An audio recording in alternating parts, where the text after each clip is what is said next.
Give me your gun. What's going on over there? Put the gun I down. saw you with the box. What was in the box? Because I envy your normal life. Put the gun down, baby. It seems that envy is my sin. Oh, what's in the box? Not taking. Give me the What's in gun. the fucking box? Give me the gun. Hello there, and welcome back to Damn Good Movie Memories. I'm your host, Brian Davis. For this week's episode, we're going to do movies where you wish the ending was different. Now, I thought this was going to be an easy subject to come up with a ton of movies for, and really, it's further from the truth. We couldn't come up with a ton of movies, and I thought I'd come up with an easy top 10 list. That didn't happen.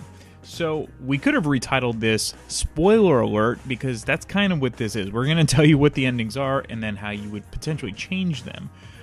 Or we just might say, hey, the movie was great, but the ending fell flat. So that's what we'll get into.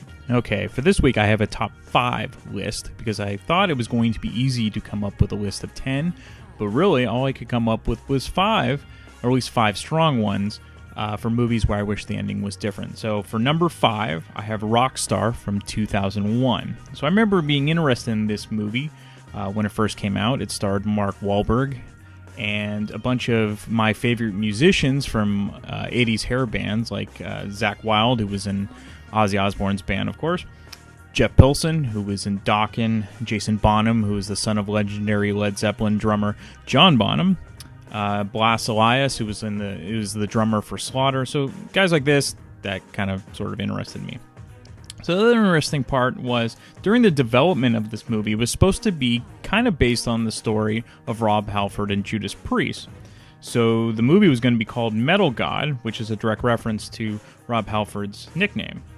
However, once Judas Priest heard the direction of the movie, they decided not to be involved.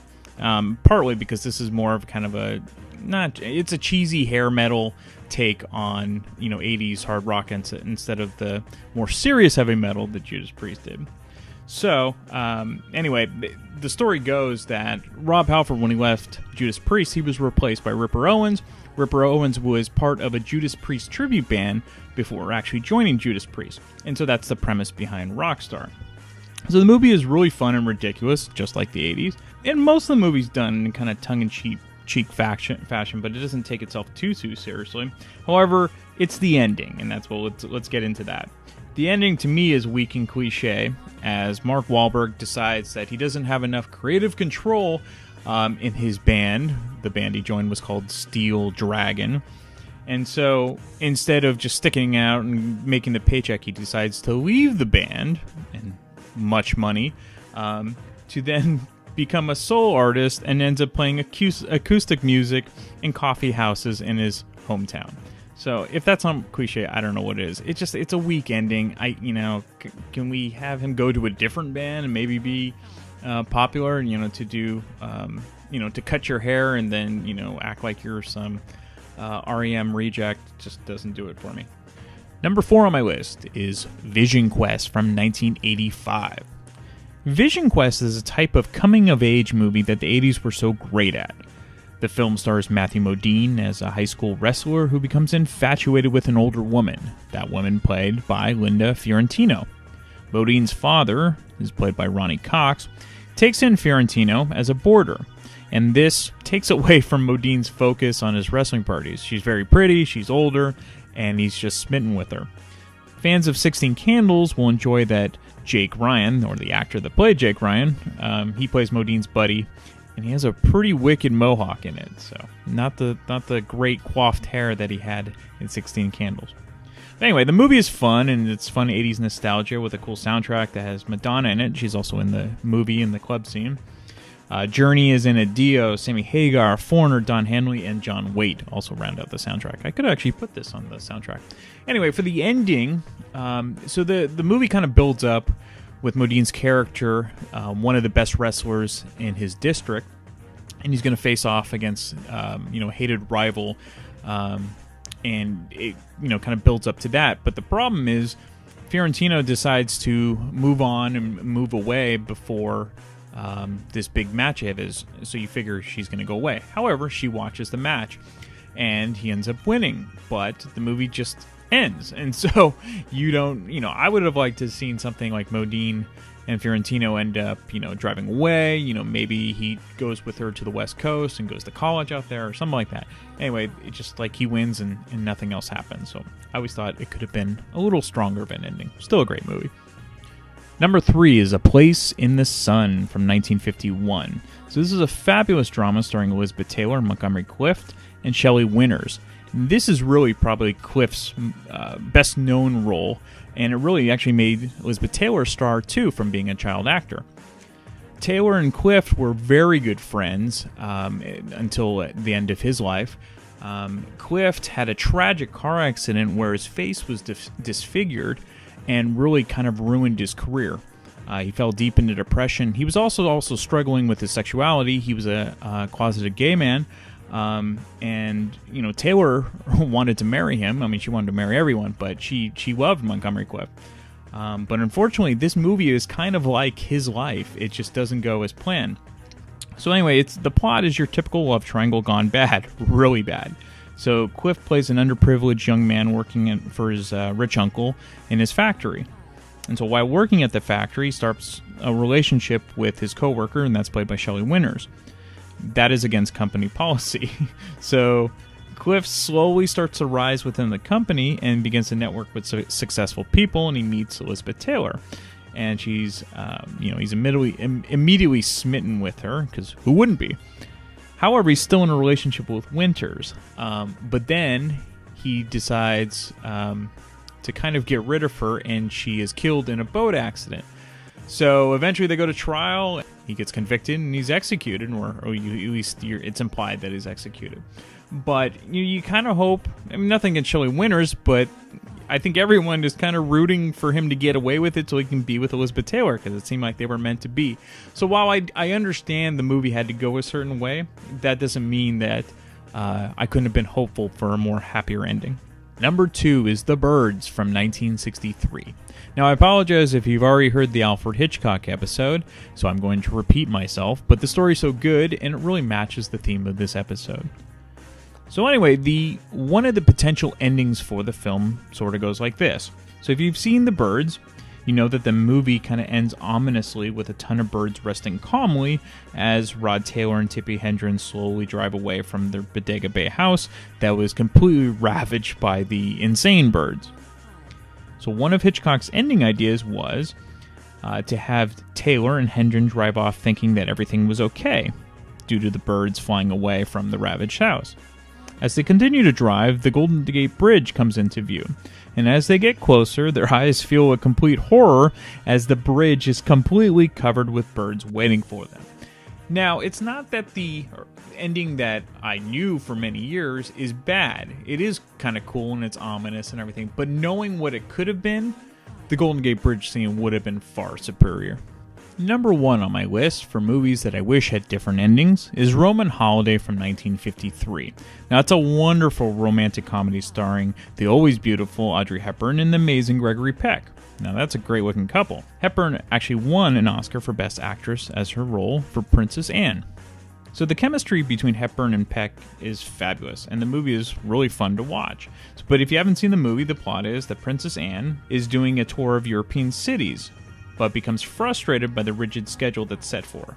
So when she gets to Rome, she decides to run away and go sightseeing as a regular person. Joe, that's Gregory Peck, is a reporter working for an American news office based in Rome, and he finds Princess Anne exhausted and asleep on a park bench and offers her to get a cab. But she's really too tired to do anything. So Joe decides to take her to his apartment instead, and instead of leaving her on the bench, because he has no idea that she's actually a princess. And so the rest of the movie involves the two of them getting to know one another and exploring Rome. Now, at the end, he obviously discovers she's a princess, and she kind of gives this press conference, and you realize that they just aren't going to be together. She's going to do her thing, and he's going to go away, and that's kind of how it ends. And he just kind of walks away as she's answering questions. And I think everyone would have loved for them to, live happily ever after. would have made a bigger imprint, or would the movie have been any better if that's the case? Well, no, but I think everyone wanted them to get together. Anyway, this was a very difficult episode to come up with a top 5, but we do have people that have a variety of movies, so I hope you enjoy that, and I'll come back to wrap this all up. We're back with Sarah, and she has a pretty good list of, because this is a tough one. Because it is really tough. I think it's easy to come up with endings that are awesome, right? But it's harder to think of movies where you wish the endings were different. It's hard just to on command when you've only been up for a few hours to like get your brain going and be like, oh yeah, that movie. Because as soon as this is done, yeah, you're gonna remember. Think of a bunch of them, and we're gonna have to do like a second edition. We could do that. I'm gonna keep a notepad with me, walking around like a weirdo. But you won't, because eventually you'll forget, and we'll move on from there. But this is good. This is like brain teasers that keeps your either that or people are like, that's a shit show right there. That girl is like, I don't get it. Okay, so what are your endings that you wish were different? Okay, so first thing came to me, Rain Man, which I love. Mm-hmm. Rain Man is like one of those movies that when they play it at least every week on TNT or AMC or whatever, you're like, okay, I gotta watch this. Yeah. And Charlie Babbitt and whatever. And I dislike Tom Cruise immensely. I know you're gonna get a lot of slack for that, maybe some egging, but whatever. No, I think Tom Cruise, but this was like before he was too annoying.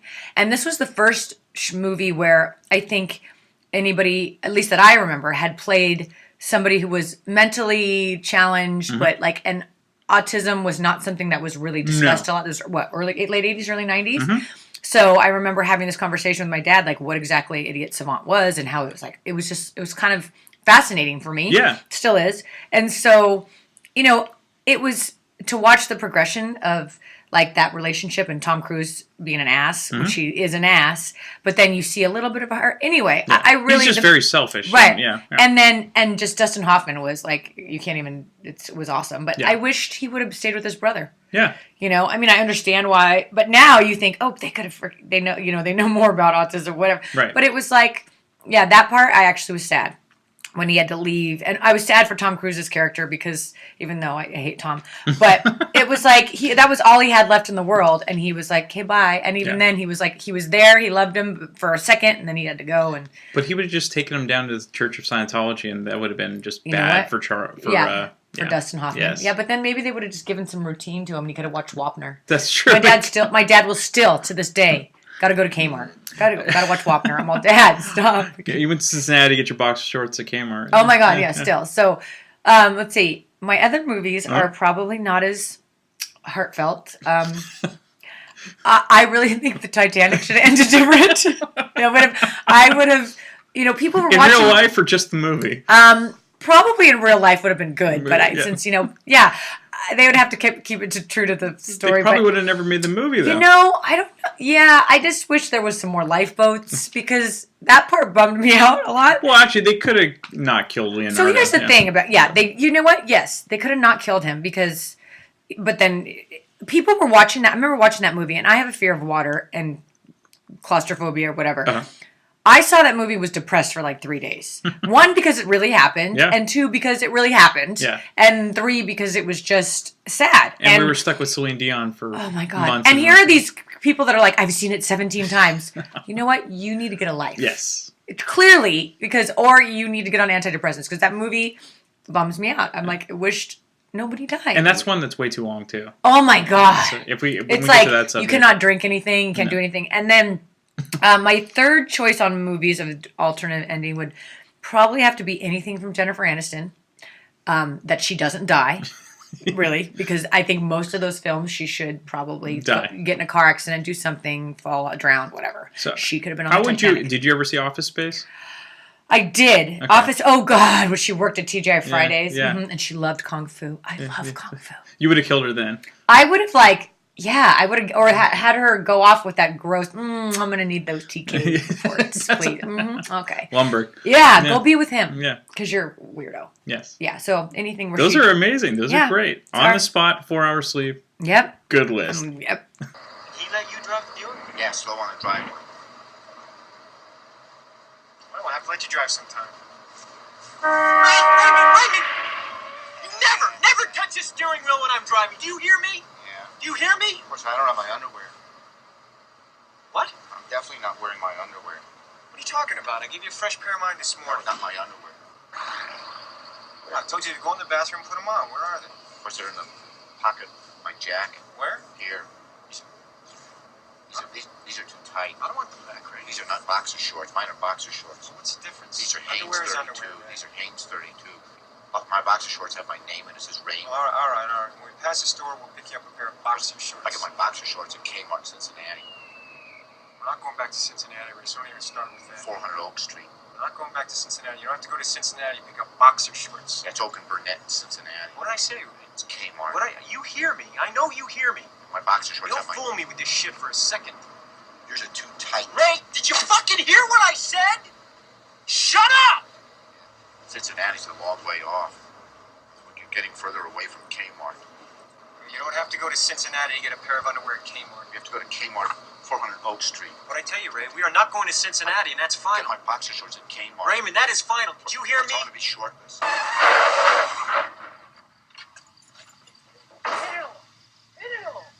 Fine.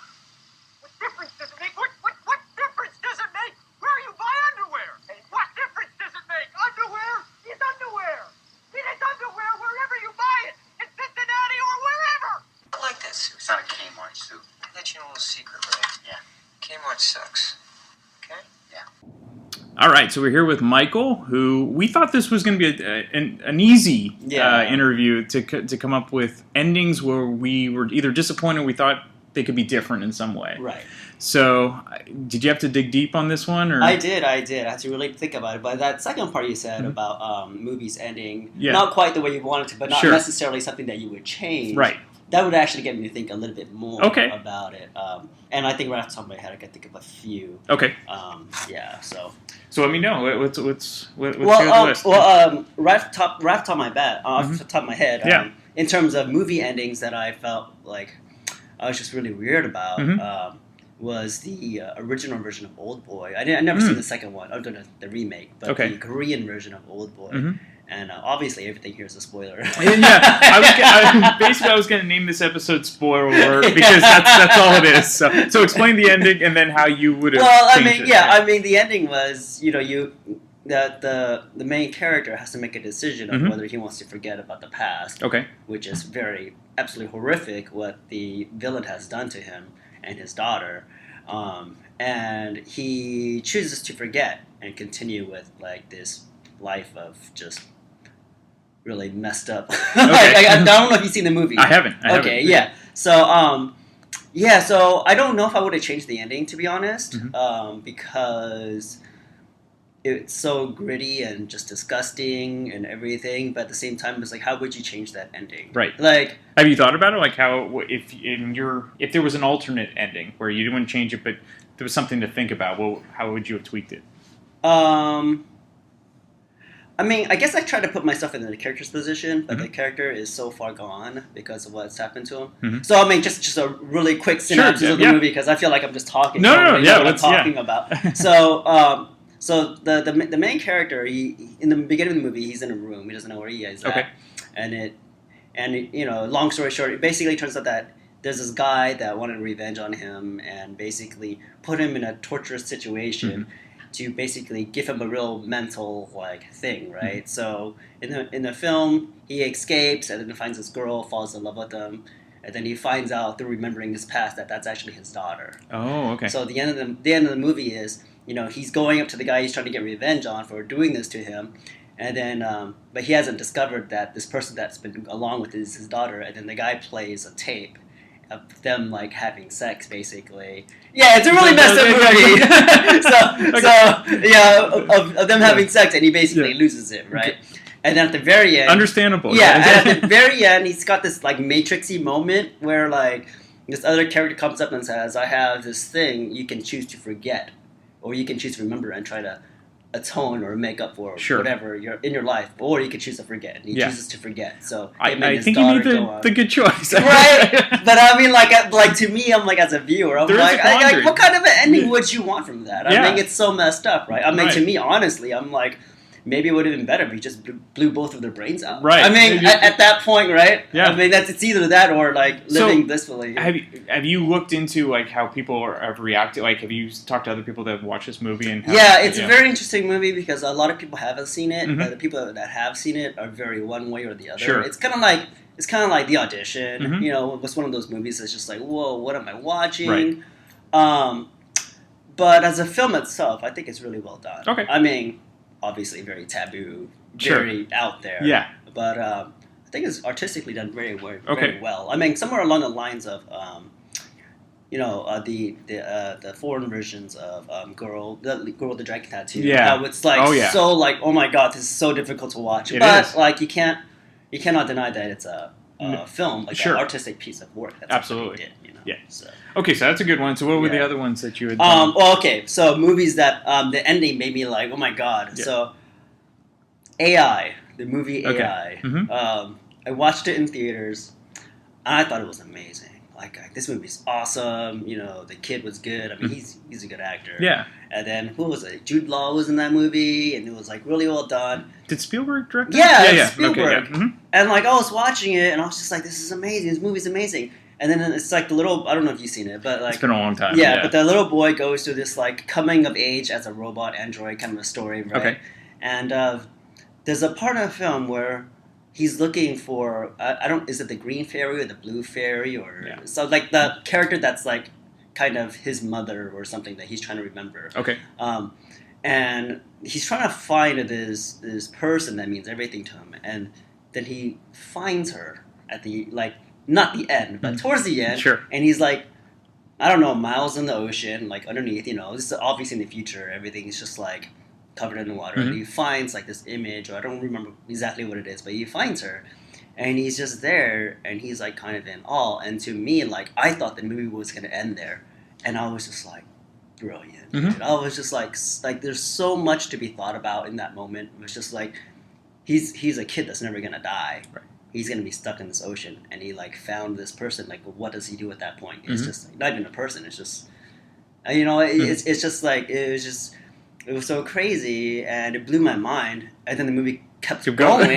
So how much longer did it go after that? It went for like 20 minutes. Okay, so they should have just cut it there and then and it completely changed the movie because then it went into a whole different themes. It was just like, oh, then they brought his mother back to life. When I say they, I mean like this other alien force that came, but it's not aliens. You find out that they're robots. Right. Built, like he is supposed to be one of the first models that made it possible for all these other models to come forward. So basically, like the image of what we see as aliens in our movies are actually robots that we created. Right. So it's kind of, I mean, if you think about it, that's kind of cool. Yeah. Except that's not what the movie was about. Yeah, it was about him. Yeah. That really came out, and that only really came about in the last 20 minutes after that moment. Like there was like nothing about aliens. And all of a sudden you're like, whoa, we're talking about aliens now? I know we're just talking about some robot. But I felt like it really took away from that. I mean, yeah, he's a boy and an android and a robot, but there was really like human emotional element in that moment. You know, when he finds what he's looking for, but he has all of eternity to try to figure out like what is, you know, like what does this mean at this point? So it's almost like Spielberg had an original ending. Yeah, and then just had to keep going. Yeah, he had a super original movie, original ending, but then like he just kept going, and then it just kind of like it kind of killed it. Yeah, I mean, it was going from like a 9 movie, like an 8 or 9 movie. And then once the ending came, it was just like a 4 or 5. That's a great one. That's what we're talking about here. Yeah. See? Do you have any more? Or those are the top 2 for you? Those 2 are the top ones. I mean, I make fun of other movies. Sure. Like Titanic. I mean, that thing was big. Everybody, I'm sure, has talked about that. I mean, that thing was big enough for both of them. Let's get real here. Sarah, who I interviewed before this, that was the one. But it was kind of like, well, how are you going to really change it because it's history? But then again, I guess you didn't have to kill Leonardo because it's just, you know, kind of a subplot. But, I mean... That was the only thing. I mean, yeah, it's history, whatever. Yeah. You know, it's a love story. It's all fictional. Yeah. But at the end of the day, that whatever she was sitting on was big enough for the both of them. Exactly. That's a great point. Yeah. So I mean, that to me is like, okay, I love you knew forever. someone had to die in this one. Yeah. I was like, like Pocahontas, right? I mean, really, he gets shot, and you're going to send him all the way back to Europe to get him fixed up. Right. Like, that's a better option. Come on. Yeah. Cool. That's another one. Yeah, I know. That's a great one. Cool. Well, thank you, Michael. Yeah, These are great. Yeah, thanks. Thank goodness for our Thursday crew because we're not going to have many interviews this week because this is actually a hard subject. I didn't think it was going to be, but come up with movies where you wish the ending was different. So it could be that you actually kind of like the ending, but then you thought of a better one, or simply that the movie is great until you get to the ending, and then you're like, what the hell? Like, after all that, you get this. So Yeah. anyway, so Malin's going to start off. Josephine's nodding. Yeah, this is a tough one. So I did exactly what you probably didn't want us to do, and I started thinking about movies with good endings. I thought, if I can think of the movies that I think have like the best, kind of the pitch perfect endings, maybe I'll be able to figure out Sure, to compare where it I to. was disappointed. So, a few movies I came up with that I thought just have perfect endings. Wouldn't change a thing. Okay. Pan's Labyrinth, Doctor Strangelove, Psycho, Being John Malkovich, No Country for Old Men. But then we get into problem areas. Okay, Yeah. so I could list a lot, but those are ones just off the top of my head. I'm Yeah. like, don't change a thing. Yeah. Couldn't do anything but make it worse. I started thinking about, so what makes a bad ending? So, At least personally, because it's all subjective. yeah, So, for me, one thing I thought about, horror movies with happy endings. There's no business for a happy ending in a horror movie. Similarly, dystopian films, happy endings, that kind of defeats the purpose. Right. So I started going down that rabbit hole. And I did come up with a couple of films that I am disappointed by the endings. Like, genuinely always kind of have been. But before I go into this, it's I started thinking about the 90s and Laserdiscs. When we first started getting these director's cuts. And I think home movie viewers started to realize, oh, the endings aren't necessarily fixed. Right. They could have been different before they were released. They could change again in a future release. So I started thinking, gosh, were there any really good like director's cuts that actually improved the movie? Yeah. Well, there absolutely are. Yeah. So Brazil is one. Okay. So dystopian movie, really, really dark. Yeah. The theatrical release was such a letdown. You, I don't know. This is going to be like the spoiler episode. That's what because everyone's it's all saying. about. So I was going to tell the spoiler alert because that's what this episode is. But that's fine. Okay. Yeah. So anyway, so you have a dystopian movie. Oh, tragic. It's hilarious. It's great. It makes you think. It makes you laugh, cry, all that stuff. And I think it's Jonathan Pryce. I think is the lead character in that, and is just amazing. And then you get to the end, and in the theatrical release, I think they go off and they end up moving into a cottage in like the Scottish Highlands. Where the bleep did that come from? No, like seriously, that came out of absolutely nowhere.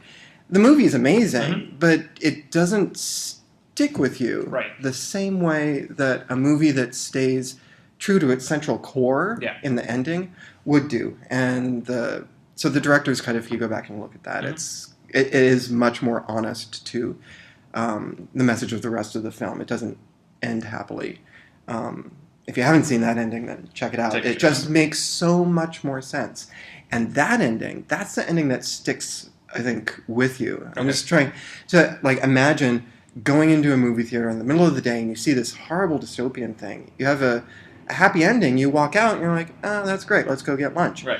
You walk out of a movie theater where it's just a dystopian experience and you didn't escape that for the entire time that you were in the dark for 2 hours, and you stumble into the light of day and that movie's clinging to you. Yeah. It's a completely different thing. So Brazil is way at the top of the list for me. There's another one that I mentioned in a previous interview, Little Shop of Horrors. Yeah. The musical with Rick Moranis and Ellen Greene and basically everybody who Steve Martin and John Candy and Belushi and anyway. So that one I think is fascinating because the original theatrical ending similarly was a director's kind of foible where the audience, what do they call those horrible movie neutering surveys. Oh, the testing, the audience testing. Yeah, the audience testing. Yeah. So the audience testing was negative, and they're like, okay, well, let's just tack on a totally heteronormative, formulaic The pair, now see if this sounds familiar, goes off to the countryside and shacks up in a little cottage. Yeah. See, Brazil, Little Shop of Horrors. Same ending, basically, for those two films when they went theatrical. Totally disappointing. I saw Little Shop of Horrors when I was a kid. I had no idea what I was going to see. Yeah. And I loved it up until the ending. I was like, well, that's all right, I guess.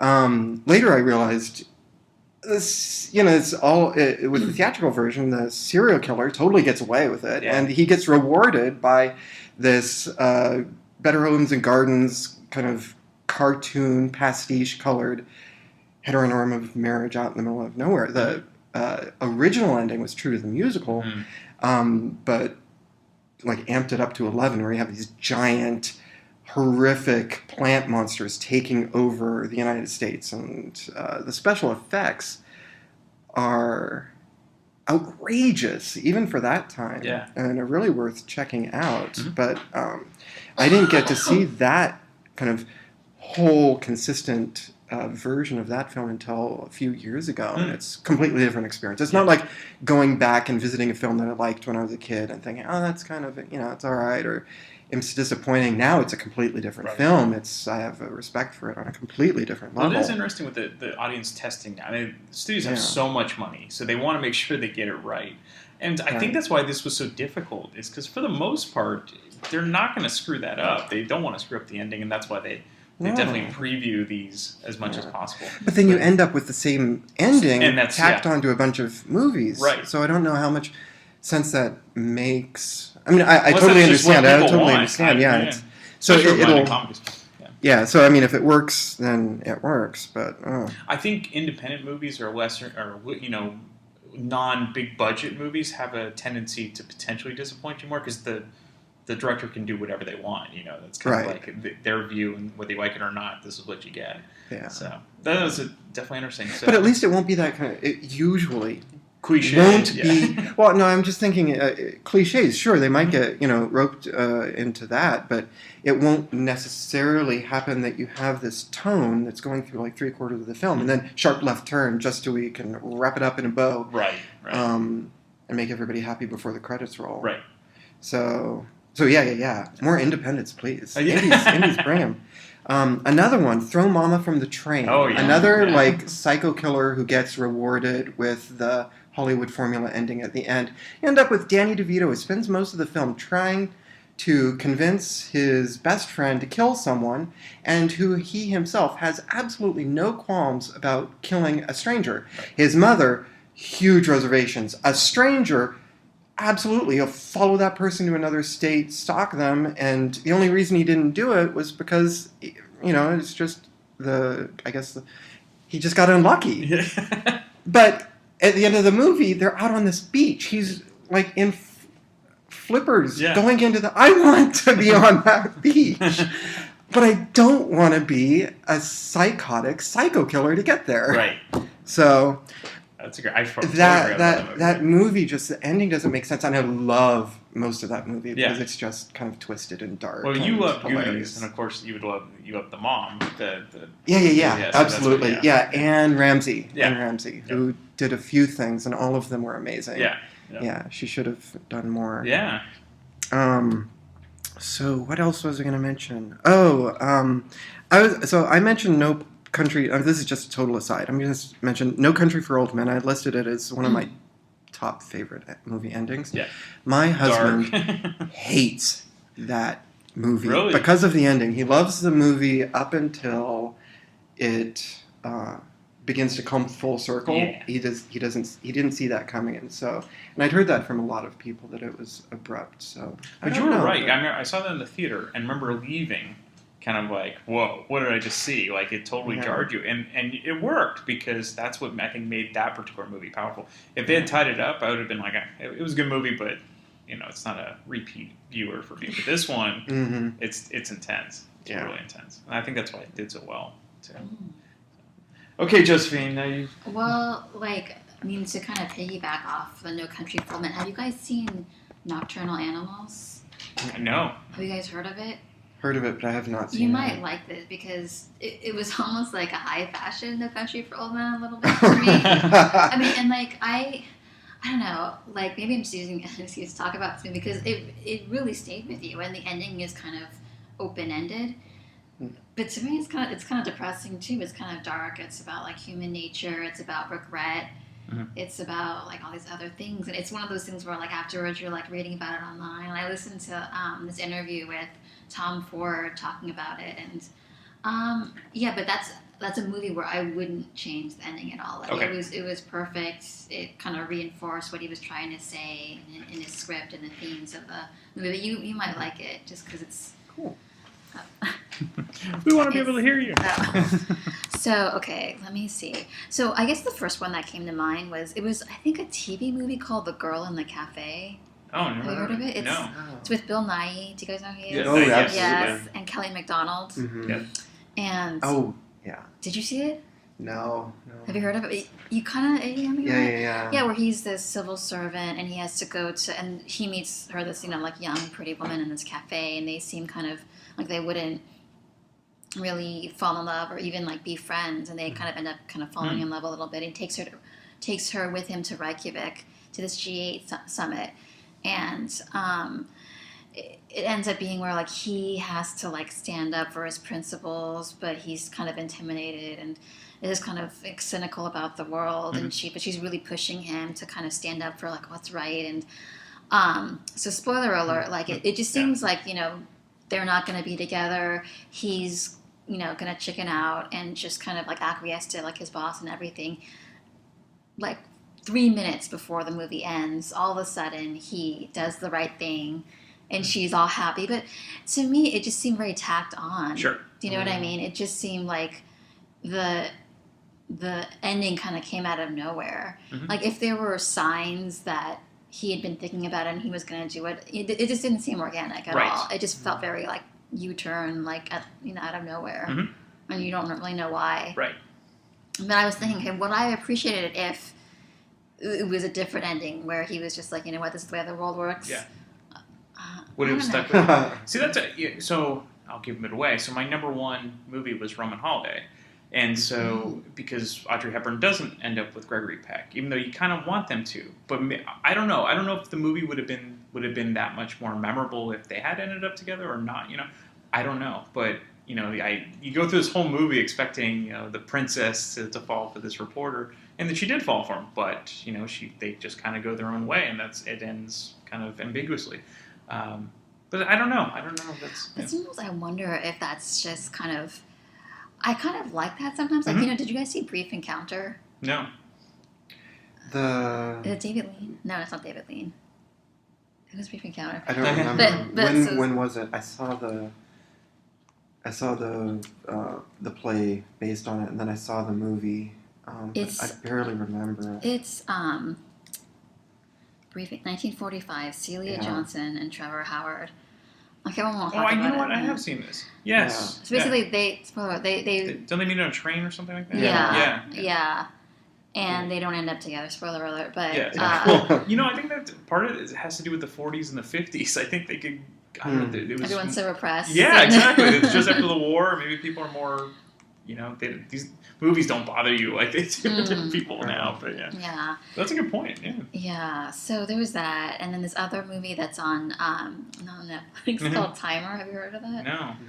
Oh my god! This is why we have you on the show. You got you're our indie. So it's this. It's like a near future, like in Her, where everyone has this device implanted, and you can choose to have this like Apple Watch type device that'll tell you when you're going to meet your soulmate. And so, but the only reason it'll only work if your soulmate also has it implanted. So, like, let's say I have it implanted and it's just blank. That means whoever I'm going to be with hasn't had it yet, or whatever. And so, this woman really, she really wants to meet her soulmate, but hers is blank. So she's just always constantly waiting. And basically, the whole movie is about how kind of predestined are you for like this person? Like, and so at one point she ends up just hooking up with this one guy without one of these the implant things, and she could be happy with him, but he doesn't have this chip thing, so she's not sure if it's him or not. Maybe it is, maybe it's not, and maybe there isn't anybody. Yeah, that's true. Maybe it's her. Maybe it's her. No, but so the ending, spoiler, is, I want to know now. What I also liked about it is like that it's not like a government thing. It's like a company like Apple has Yeah. put it out, and it's become so popular that it is kind of like an iPhone where it okay. says so much about you if you have one, if you don't have one. Some guys have ones that are fake because it makes it Just look like like phones. it makes it look, or like wedding rings. Sure. It makes it look like you want like a relationship, Yeah. or maybe you don't. So spoiler is she gets with this guy and he doesn't get one, but then so it turns out the guy that her younger sister has one, but her timer says she'll meet whoever in like 10 years. So she's just like having a time or whatever. And so so her soulmate or whatever is her sister's boyfriend. As it turns out, yeah. And so she's like, well, what do I do with this guy that I'm super into? And so they end up breaking up. And so she and that other guy kind of start up a little bit. You kind of wonder if they do. And I didn't like that because I really like the idea of nothing is set. Like you really make your own destiny. You make your own happiness. I didn't like that. I don't think this premise is so crazy about the implants in her. No, it sounds like a romantic Minority Report. When Yeah. Minority Report came out, we're like, it's crazy, and then it's not so crazy anymore. No, not at all. Yeah. The other one that's about like love and time. Did you guys see About Time? Who's The Richard Curtis? Oh my goodness! I'm just gonna say now, Josephine, I don't think I've seen any of the same movies that you've They're so seen. different. Like no overlap. It's with Donald Gleason and Rachel McAdams. You guys love Rachel McAdams, right? How could you not yeah, like okay, her? Yeah. And did you guys see it? I know the movie Amazing. poster. I'm looking at it right now. You really like Bill Nighy. So. I like Phil Nighy a lot. He's And pretty awesome. He is. Yeah. He can do anything. Yeah. But yeah, I didn't like how, not so much the end, but I didn't like how there was just, I mean, I know there are plot holes in time travel movies, but I didn't like how he had to keep the whole thing from his wife. It's like he told his dad, he told his sister. Okay, so what's the premise? So like. Oh, sorry. So the premise is that when he turns 18, it turns out that he can travel back to any point in time. And so his dad tells him, like, don't worry about, like, the butterfly effect. You're not going to affect anything, but make sure you use this power that you have for good. So don't try to, like, make $1 million or anything like that. Like, really use it to enhance your life. Right. So, of course, he always knew he was going to do it and, like, find his soulmate or whatever. And also it's about his relationship with his dad. But throughout the whole movie, he keeps it from his wife. And I was kind of like, well, what's the... Like, why have you... Yeah, exactly. I don't get that part. Because he's supposed to enhance his life, but keep this giant secret away from his life partner. What? I don't get it. It just... And he tells his sister, who he's not supposed to tell at all. So maybe why... Yeah, there's too many holes in this. Yeah. So, I don't know. I still like it, but... Yeah. And then, this is kind of weak, but Bridget Jones' Baby... So this is the third one? The last one that came out a few months ago. There are 3? Yeah. Wow. With Diary, what's the second one? Baby, no. Bridget Jones's, I don't know. Bridget Jones' Diary. Okay, but it is the third one. Yeah. It's the third one. But when you guys were talking about, like, test audiences, I read that that's what happened with it. Like, the ending was totally, like, no one even knew, like, the stars didn't even know what was going to happen in the end. Like, because the big question is who's her baby daddy. Yeah. And it was just like the reveal was so lame because she's getting... Did it do well in the box? I didn't check. But... I don't know, but I mean, it was a lot better than I thought it was going to be. Okay. Maybe because Emma Thompson wrote it, or she co-wrote it. Did you like the first two? I liked the first one. The first one grew on me. At first I didn't like it, and I watched it, and it wore me down. Yeah. Then I started to really like it. The second one was terrible, and then this one was pretty good. It was pretty decent. It was a pretty good follow-up. Okay. And also, I think mostly because I think Renee Zellweger is such a underrated actress. She really is. I mean, she really brings that character to life. Yeah.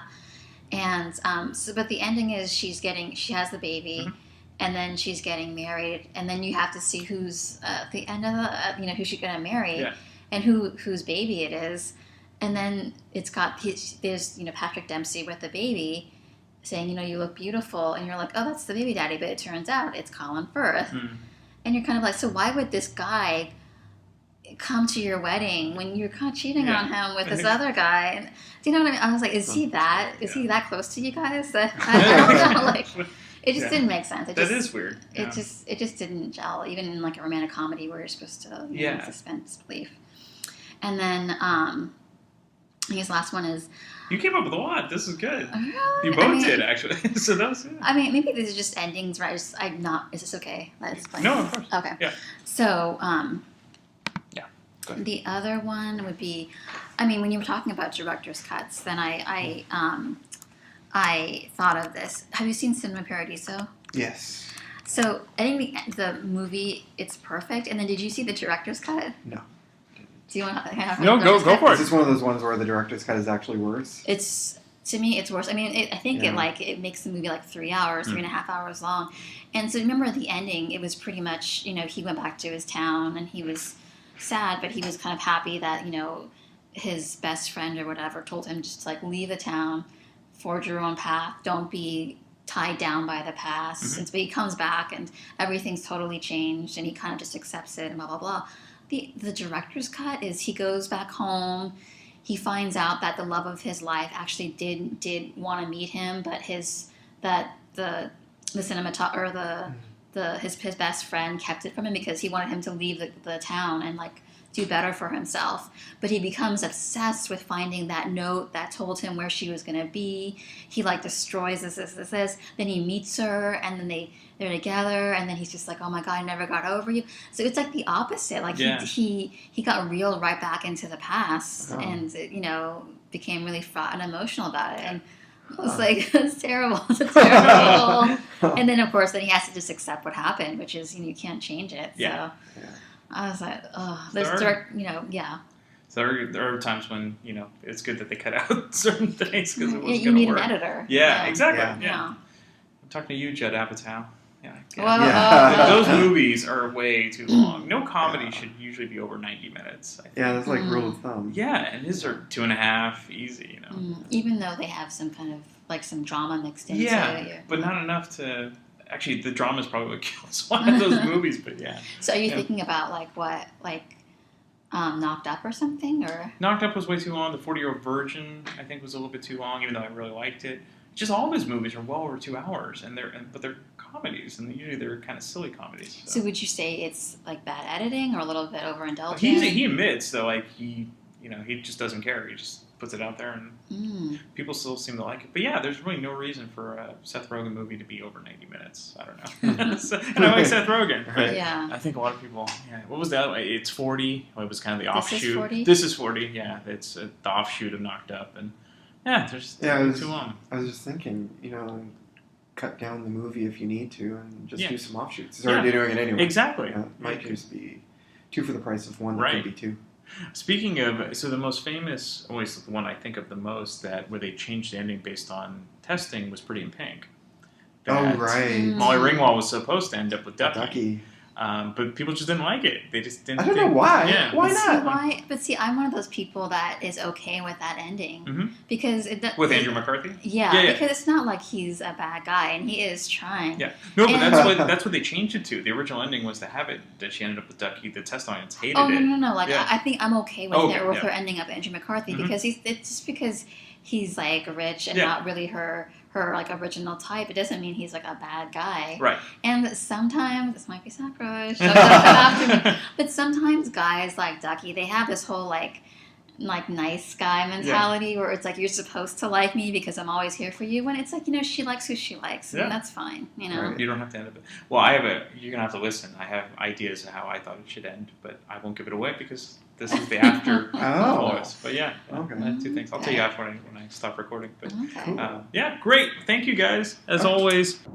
So thank you, Enrica, for joining us. Hello. We're having a tough time finding people who want different endings. So what? Malin, Josephine, and I were kind of figuring out that they do so much movie testing, the studios, that maybe they're not going to give you the endings that you're going to hate. Consensus-wise, they go with that. But independent directors who don't have to go by the movie studios can give you some weird oddball endings because it's their own vision. So, I guess, yeah. Sure. I very rarely take issue with the endings of independent movies because I like oddball endings. Sure. I like weird, twisty endings. But okay, so what did you come up with this time? So movies that I wish the endings were different. Correct. For whatever reason you want. So after you amended it, saying that it could be for whatever reason, because I kept thinking of them. every single one I thought of was from a book. Right. So I had read the book, and then I went to go see the movie, and the endings were, for one of the ones I want to talk about, the ending was completely different than the book. And then the other one was just, it ended the same way as the book. Right. So the first one was Harry Potter and the Deathly Hallows, Part 2. So it's the final installment, the ending of the series. The first issue I had with the movie in general was that it was too dictated by the fact that it was going to be in 3D. So there was a sequence at the end where Voldemort dies. Spoiler alert. And it's like this whole episode is fun, so it's okay. And it's like the big moment where he's like gets hit with the killing curse and thump down on the ground, and it's like silence. He just thumps like a human. And that's supposed to be like this moment where, you know, she's basically saying all humans die the same way. Right. You know, even though he's this superhuman evil being that has kind of evolved into this spirit, he can still just hit the ground. And then because it's 3D, they were like, you know what's a good idea? Let's make him dissolve into tiny pieces and float into the heavens. And it's just like, what? I'm so pissed off because I enjoyed the movie so much, and I was like, yes, I can't wait for this moment. It's the best, most poetic moment. And he broke into teeny tiny flakes, and I was like, are you kidding? So were you in the movie theater where you're just like, what the hell? Like, is that? Yeah, so I was just like, no, is I think the sound I make. No! Everyone's looking at you. It's a very noisy theater because I saw it on opening night, and people were shocked and surprised, and like, yeah, everybody cheered when Voldemort finally died, and there's a lot of fans of the movies that don't read the books. Sure. And I was the one person in the theater going, no! Why would you do that? I looked to my fiance. So like Darth Vader in episode 3 where he's like, no! But that was one part of it. And then, you know, just the film in general, the books in general, I don't like that Harry lives. I think, you know, because the whole prophecy is one cannot live while the other survives. You know, it's a very poetic theme in literature that you have a martyr who must sacrifice himself. He's for the good of mankind, whatever. And it's so literal in Harry Potter, too. You know, he has a part of Voldemort's soul within him, and the only way to kill Voldemort for good is for his own life to end. And then, of course, he gets floated into, whatever, purgatory, and Dumbledore's there, and he's like, you don't have to die, you know? And he's like, what? And everybody just did, like, a collective... They just accept it. What? Yeah. So, as a fan of literature, I really wanted him to die and, like, follow that. But, you know, it's J.K. Rowling. She was like, I don't have to kill anybody that I don't want to kill. That's right. And I want to make this about life or whatever. So, that's one. Okay. And we had discussed that earlier. So you did come up with other ones, though. I have one more. Okay. I'd love to hear it. I mean... Yeah, Harry Potter is not really a good one because it's more about the books. Nobody mentioned it, so that's okay. Really? Yeah. I mean, I am of the Harry Potter generation, so the stories are like part of my DNA. Sure. But this one's a little different. I'm a big science fiction fan, and I really like Isaac Asimov, I, Robot, and the book I Am Legend by Richard, what's his last name? Matheson. He's like a big science fiction writer, did a huge volume of screenplays and books and everything, and he wrote I Am Legend in I think 1964 or something. And it's a very different time. The movie featuring Will Smith came out in 2007. So 1964, the year Kennedy was elected, versus he was shot in 64. Shot in 64, elected in 1960. Yes, shot in 63. Oh yeah, all right. So, but close. I was close enough. Very different time in American politics as to 2007, which is the Bush era, the heart of the Bush era, where a lot of films were much less think PC. It was much more like hero versus villain, and cowboy versus whatever. Yeah. So the story of I Am Legend, first of all, they're not zombies. In the movie, they're zombies. In the book, they're like vampires. Right. This disease is spreading and it's taking lives. And one thing that's really interesting in the book is it doesn't yes, these individuals have the disease, but they're not bad, horrible people. And throughout the movie, they do a really good job actually of showing that these zombie creatures have still a sense of humanity, and they're just trying to live, and live off of humans. So the whole point is that at the end, he is now one of the last living things that is not afflicted by this disease. Okay. And the diseased, the vampires, have taken over society and are now the majority and are now kind of like figuring out what to do to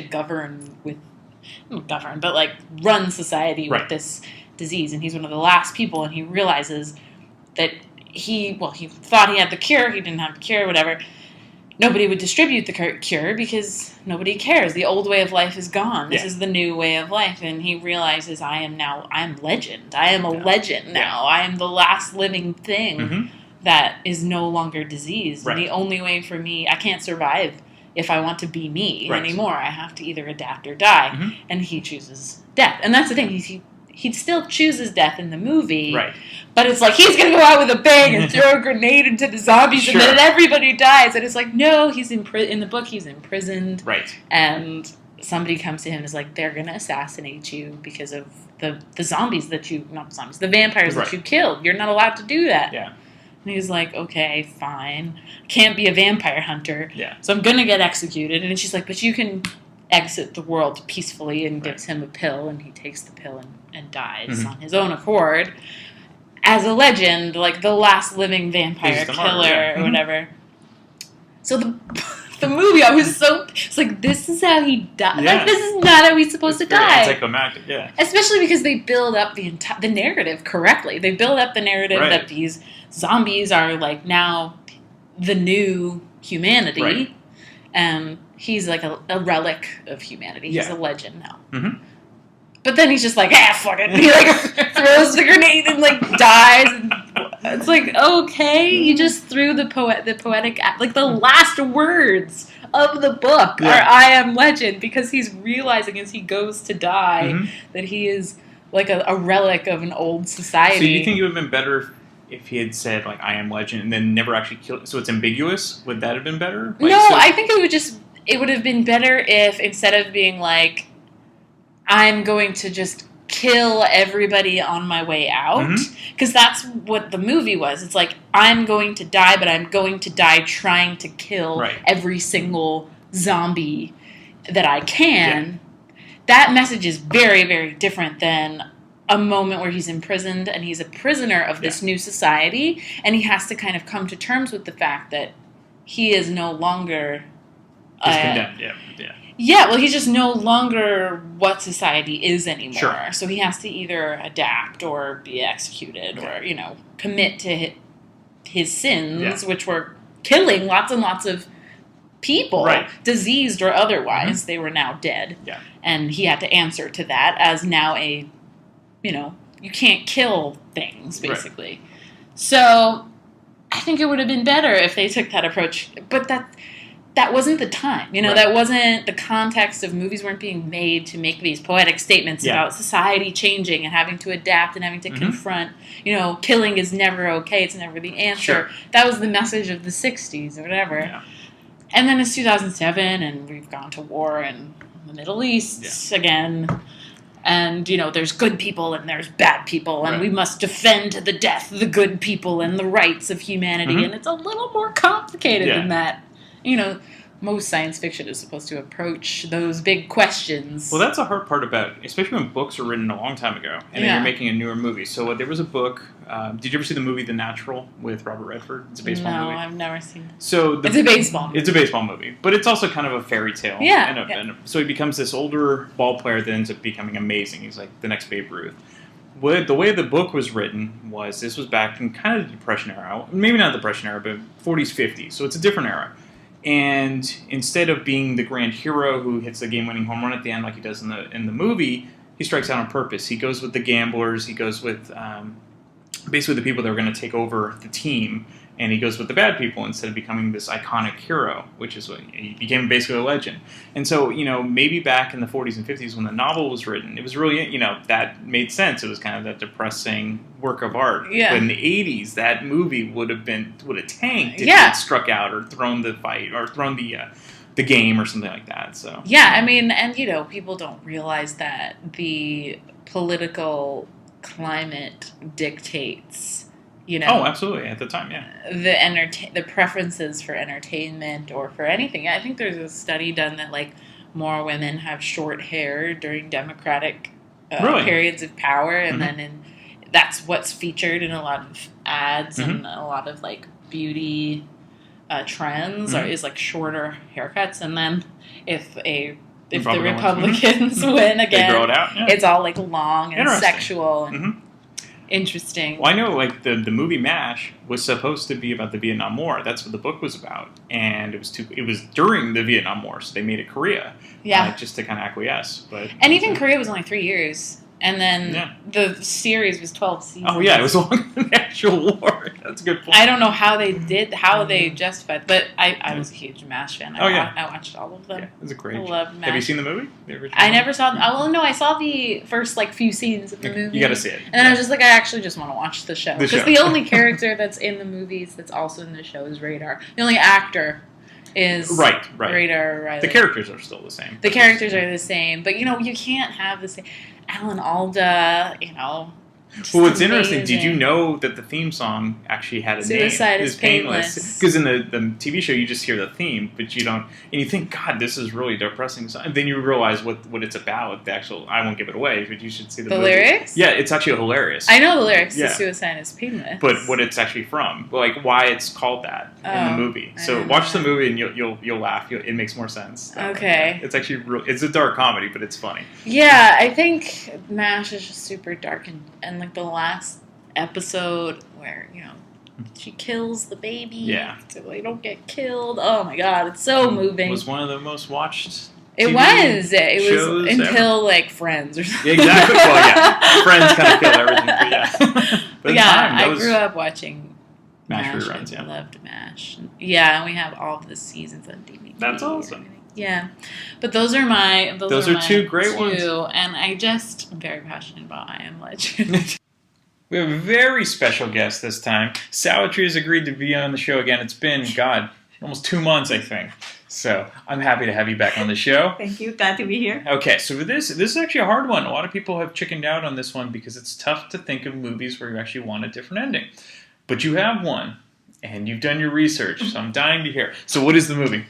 Gone Girl. Gone Girl. That's a great one. And now, did you read the book? No, never. Should I? I don't know. I haven't read it either, and so I'm curious to see if they're completely different. Now I wanted to read. Yeah. But yeah, that is a crazy ending. So give me the ending, like what happened and how you would change it. So okay, you know they both kind of. They're So not Ben really. Affleck and Nick, the guy, yes. the husband, yes, and Amy is Yes. the wife, and I don't think they're the best people in the world, no, they definitely and maybe they deserve each other, yeah, but still, justice has to be done yes. in some way. So the ending is basically they decided She got away with everything. right, and they decided to kind of stay together. Yeah. yeah, So he's not the best husband in the world. Not at all. He cheated on her. Mhm. And of course, I mean, she had to survive. However, Mhm. but I mean, personally, I wouldn't want to stay married with that kind of person, right? Right. Why would she try so hard sure. and would go that far, Mhm. right? It's a crazy movie, but yeah. But maybe she's also a psycho herself. that is definitely factored into it. Yep. So how would you have changed it? So the fact that she got away with murder, because the other guy that got killed, Yeah, I mean, he had nothing to do with it, right? it's just all part of the plan. Yeah, so I'm just like, she should be punished for that, Mhm. at least. So you think she have been just thrown in jail and then caught and then he moves on and that's what Right. okay. Yeah, but then that means that he also would get away with it, right? Mhm. They would both get well, yeah, exactly. So why is he better off than? In many ways, they kind of deserve each other, like you said. So, Right, yeah. right. But I was looking at a point of view that's like, okay, you kill someone innocent, then you should be punished for it. Right, But it seemed to me like she got away with everything. right. Yeah. There should be some way where they both punished in some way where they both get what they deserve, but just And then the hardest part for me is that I didn't know when I was watching it. Mhm. I didn't know what to believe. right. Well, that was the good part of the movie, Right? Because Yeah. it's like in the journal, she made up a lot of things Mhm. that made it sound so real. Right. That, like, that's why I thought, like, in real life, Mhm. if I were to investigate a crime, Mhm. And I had to go through someone's journal, and I'm like, it's also possible that whatever that person write, Right. it's not true. No. And maybe it's just in someone's head too, right? A lot of times. Mm-hmm. So. Well, that's how. I don't know if she's considered a sociopath or not, but how methodical she was to make sure that everything was planned out like that. It's only in the movies. But I guess in the end, I kind of sympathize with Nick. Sure. Because I felt the pain, the torture. It is a roller coaster type of movie. At first, you're totally on her side. Yeah. Then it kind of it adjusts. Yeah. I mean, yeah. I would hate the guy who cheats on me. Sure. But to be punished just that way is kind of, I don't know. Yeah. I would just let him go anyway. That's a great one. Thank you, Sandra. Wait. Did you have any other ones? That was the main one. That's the one that stood out the most, yeah. That makes sense. Thank you again. Thank you. Thanks as always to my guests. We didn't have as many as we normally do because this was a really tough episode. But the people that did think of movies, thank you so much for coming up with your picks. So I do have a few more that didn't make my top 5. I didn't think they were good enough to be in my top 5 for various reasons. One being The Bad News Bears, the original version with Walter Matthau and Tatum O'Neal. So actually, the ending is really cool. So the Bad News Bears lose. I think it's Kelly gets thrown out at the plate after this enormous comeback. And, part of me wanted them to win, of course. But the way the ending is they're all given their second place trophy, and then in typical Bad News Bears fashion, they decide to chuck their trophy at the people that handed it to them and basically said, screw you, we'll get them next year. And that is actually a better ending, but I'm sure a lot of people would have liked to see them win. The other one is Pretty in Pink. So probably not for the reason you think. So the original ending actually has the Molly Ringwald character end up with Ducky, but during the testing, the audiences didn't like that. They actually wanted her to end up with Blaine. That's the Andrew McCarthy character. I think she should have just ended up with Steph. I think that would have been perfect. They deserve each other. No, but actually, I think Ducky should have ended up with the Annie Potts character. I think that would have been kind of cool. The fact that he didn't end up with Molly Ringwald never bothered me, because I always kind of found him a bit annoying. But I thought it would have been cool if he had ended up with Annie Potts. The other two movies, and this is really kind of nitpicking, which is why it wasn't in my top 5, are the original, the Superman from 1978, and then Superman 2 from 1980. Now, part of this is because the original director, Richard Donner, was taken off of Superman during the second film, so it is kind of disjointed. So I understand why Superman 2 could have a weird ending. So, when the kiss happens and magically she forgets everything, it's kind of a cop-out. It's not horrible, but, for a movie that is so good, you'd think you'd have a better ending. And also in the first one, it also seemed like a cop-out where Superman basically just, spins around the Earth and, rolls back time to save Lois from an earthquake. I think, a different ending might have been better for that. Anyway, this was a really fun episode, even though it was difficult. But now it's time for the plugs. You gotta go to iTunes. And I say this every week. So you gotta go to iTunes if you have an account so you can rate and review the show. The more ratings we have, the more reviews we have, the higher we are in the algorithm. And then everyone can hear this amazing stuff that we do.